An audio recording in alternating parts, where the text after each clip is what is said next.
Assalamualaikum hörmətli yurttaşlar. Bugünkü qılğan işimiz yine Xiyot Tüməni Sayat qışlağına boladı. Verəyən dəmir eşiklərimizi işləb bərdik. Dəmir eşiklərinin duğası həm mənəsəsi boldu. Duğaları, nələri, nerjevikələri yine altı svetdən bolğan. Kulaqları paçminkli kulaqdan orijinal, zavodski kulaq. Zamoklarımız 5 şilti zamok, həm muhakkidin. Belə yine aynalarımızdan işləb bərdik.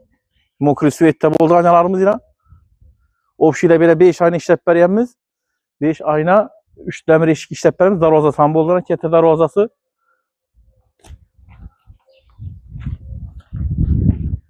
Görüb güzətib para verəslərinə.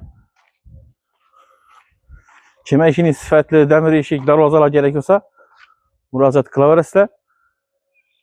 Xarəzm, Karakalpakstan Respublikası boyla bu sınıf getib bərəmiz. Ofşi ilə belə yine 2 dəmir eşik koyduk yine. Onda biri, bunda biri. Yine aynalarımız yine.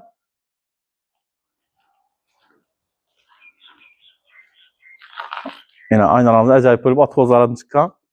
Bu cayımızda yine birilerini aynalarla ölçerik. Birilerini məkəlib 16 fərli siyonk etfərəmiz. Kimə işiniz sifətli işkir alma gerekiyorsa müracaat qıla verəslə. Rəzmilərinizi ölçəb alıb acayip etib 16 fərəmiz.